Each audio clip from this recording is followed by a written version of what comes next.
caused by excessive and prolonged stress.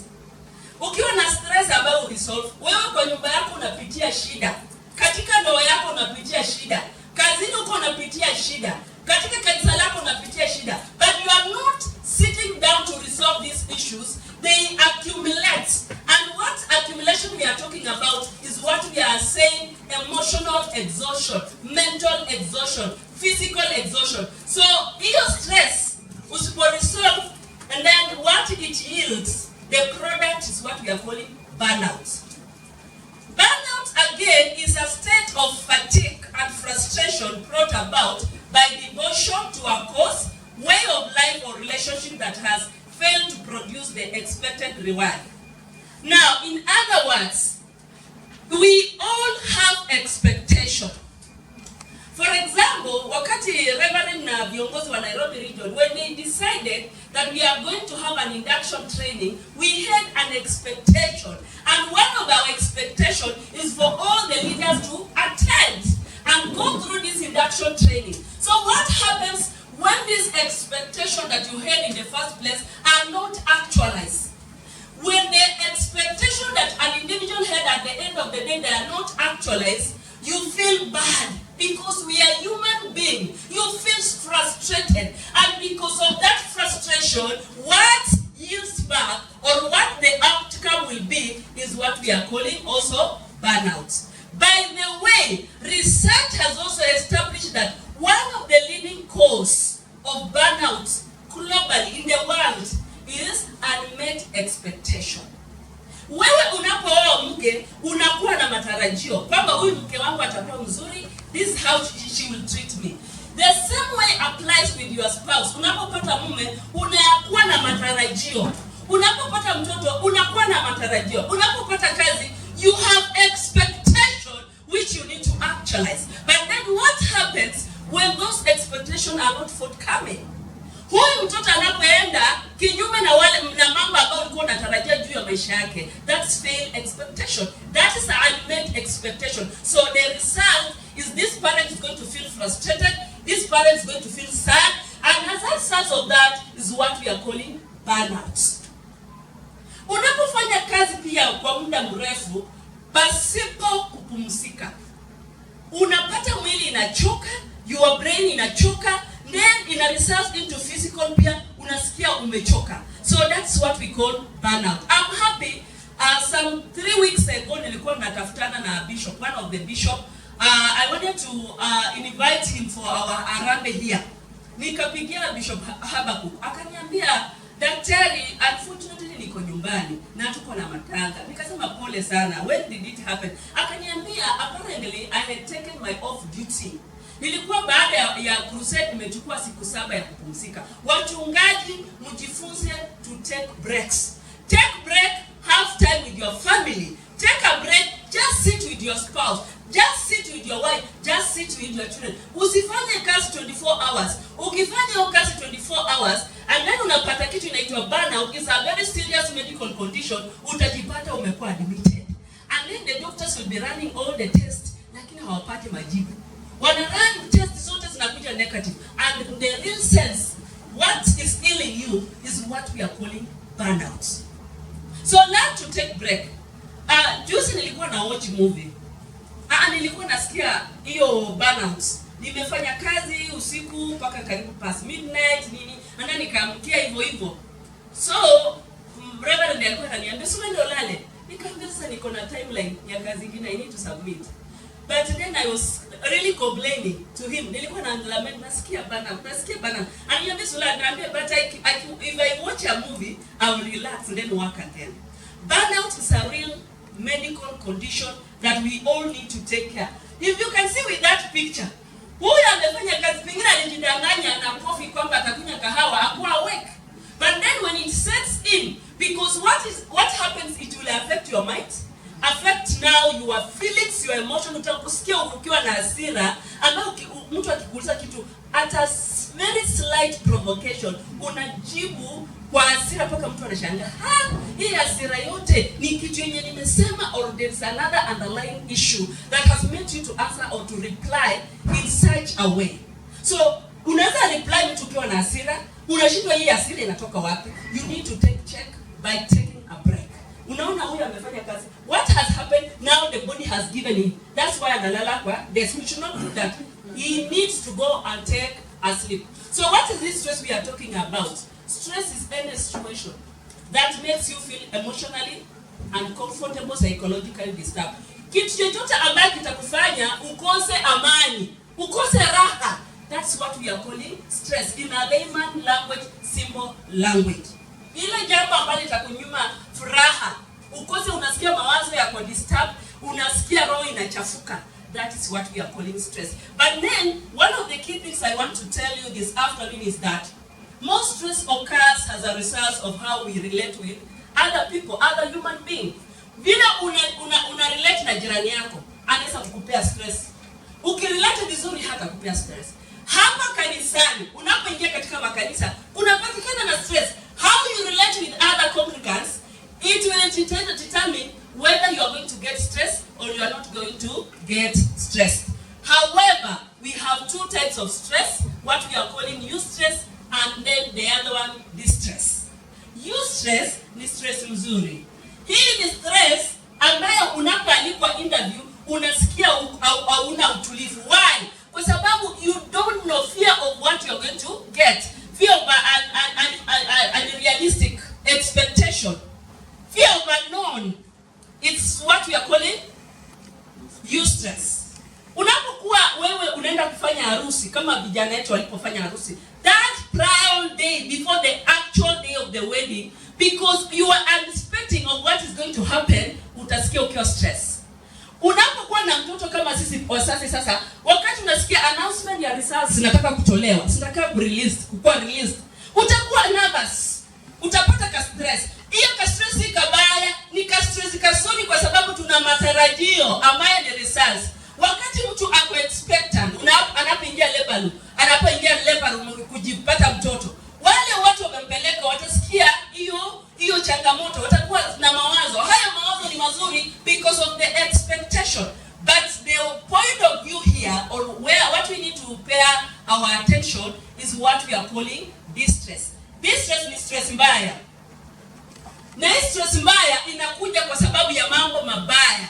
Kuna jambo mbaya ambalo limetokea katika maisha yako litakusumbua, na hiyo ndio tunaitwa distress. Distress mbaya. Kuna mambo unaambiwa wanaenda kulay off watu kazini, na unajua you might be one of them, itakusumbua. Hiyo ni stress mbaya. Kanisani kama hapa kwetu, wakati kunatokea maneno ya vitina kanisani na unajua watu wanakaa nyumbani, mchungaji atasumbuka. Hiyo ni stress. What is we are calling distress. These distress are divided into two categories. Is what we call acute stress, acute stress, and then there's another one called chronic. Chronic is the worst part of it. Acute, hii ni stress unapata, mambo yametokea either kwa ndoa yako, kazini kwako, mahali pa kazi, katika maisha yako ya watoto wako, kanisani. Lakini haya maneno you are able to sit down and resolve very immediately. Ukiresolve haraka within a span of 2 days, 3 days, inakuondoka, unasikia roho yako, nafsi yako inabaki na amani. That's what we are calling acute stress. Yes, the distress was there. Stress ilikuwa pale.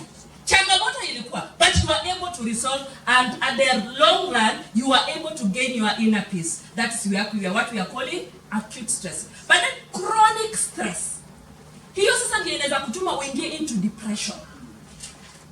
Now, one of the disadvantages with mental problems and mental illness is that unapokuwa na shida moja, pasipo kuresolve hiyo shida, there is a way in which it brings in other problems. And what we normally call comorbidity. Hata kama mchungaji anasema tusitumie maneno mazito, kuna ingine inatumia comorbidity. Comorbidity, ulikuwa na shida ya kwanza, imeita shida nyingine. For example, ulikuwa na shida katika ndoa yako, wewe ukaamua kuignore kama mzee wa hiyo boma, wewe ukaamua kuignore kama mama, ukaamua silent treatment. Wamama, they are very good. I can give them honorary PhD in that area of silent. Go slow. They are good. Wakati wanapitia shida, they are not quick to talk about it. Wanaamua kunyamaza tu, kulia nayo, kulilia tu kwa siri. What happens? This now a warning to you. Ambayo kama unapitia shida, alafu unanyamazia, unangoja malaika akwambie talk to so and so to help you out. Talk to so and so to stand with you. That person maybe ukiongea na yeye, they normally say that a problem shared is a halfway solved. So if you are that personality, whenever you go through issues, but you are not ready to identify a support system. A support system ni yule mtu ambaye unamtrust, somebody who can be able to maintain confidentiality of what you are going to share with him or her. But unfortunately, even in church today, kuna watu unapomwendea kushiriki na yeye neno ambayo linakusumbua, unalipata tena limeingia kwa jirani. Sasa hiyo ndio kitu inaua makanisa. And that's why today we must talk about mental health within the church, because these issues are happening within the church. So what happens? Wakati unapitia shida, unaiweka, inakusumbua, and then ina prolong. That's what we are calling chronic stress. Na nimewaona kwamba chronic stress, wakati una exhibit those symptoms, unasikia uchungu, unasikia hasira, unasikia kulia, unasikia hutaki kuongea na mtu, unasikia appetite imekutoka. Kuna hata wamama wanasikia hata the running stomach, wanasikia kuendesha. Kuna wengine wanasikia joint pain. When those symptoms happen within a span of 2 weeks, consecutively, on daily basis, that now is no longer now stress. It may graduate from stress now to depression. Now that's now where the danger is. Let us not wait. Let us not accumulate this stress. Wakati unapitia jambo, learn to share. Learn to seek support. Especially the African cultured man. Wako na hiyo weakness. Unamezea shida,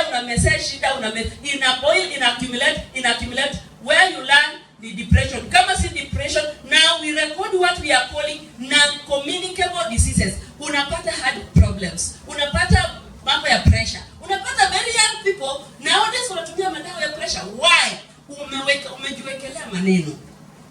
Now, we are saying stress inakuja on how we interact, how we communicate, how we relate with other people.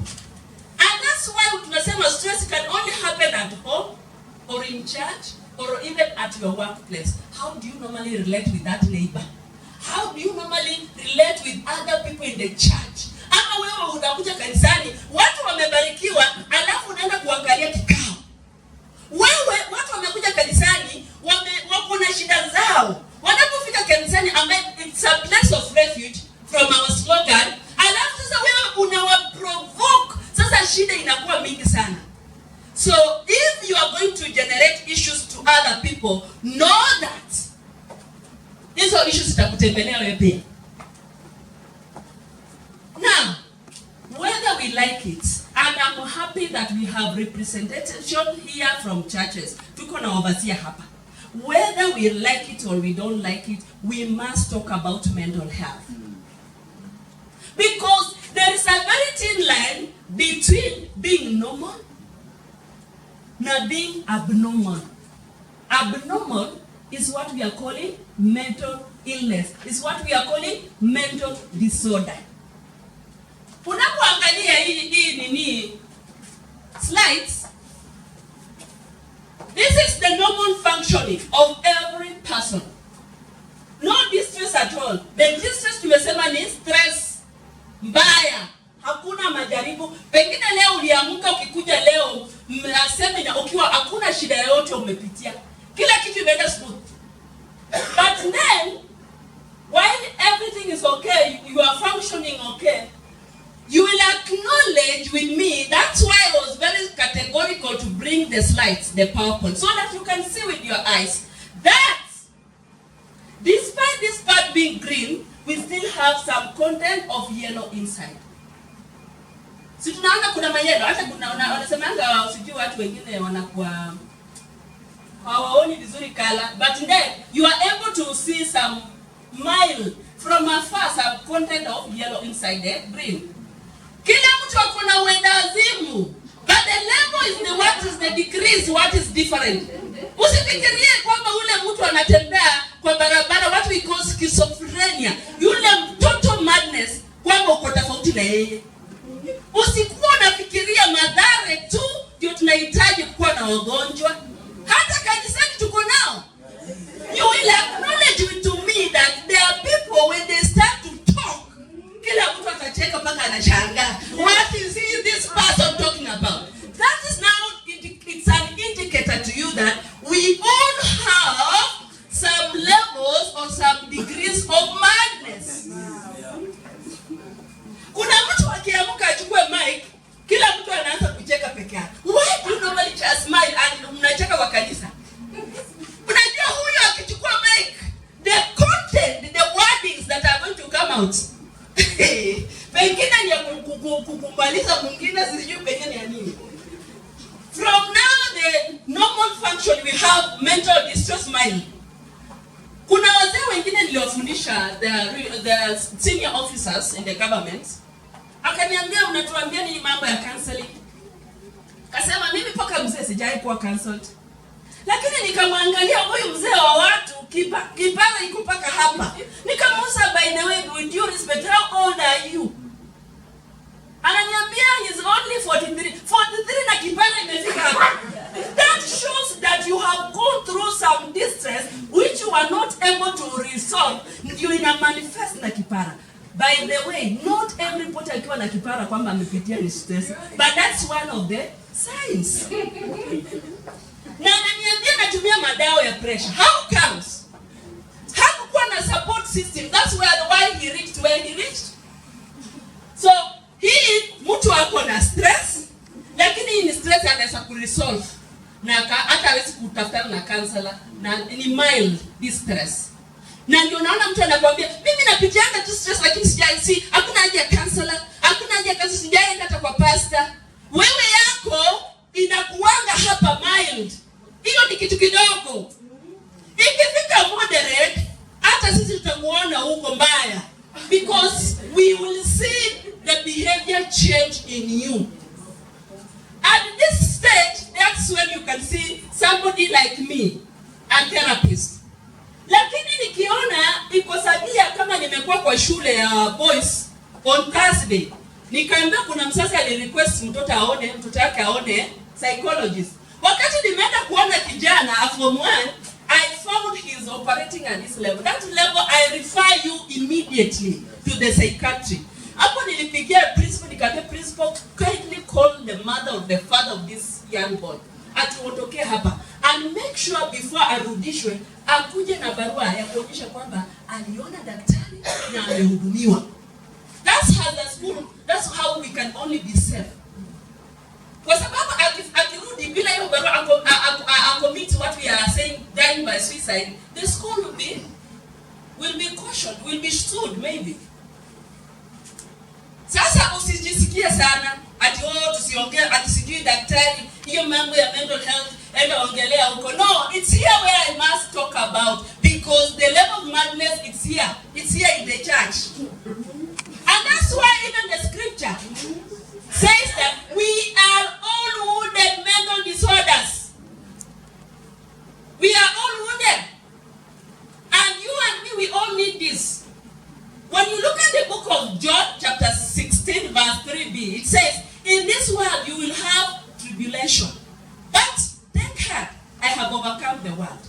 Why is Christ talking about tribulations? These are distress. That everyone is wounded. Kila mtu anapitianga changamoto. Sasa wewe wacha kutoka kwa ndoa yako kifikiria sasa yako ndio kimeumana sana. Wewe wacha kugive up condemning yourself that yako shida yako ndio imefika mwisho. Everyone goes through tribulation, but then take heart. Take heart, because I have overcome. So if he has overcome, we are also overcomers. Look at that picture. Those people are in the church. By the way, just a minute. Wakati kuna kuanga worship.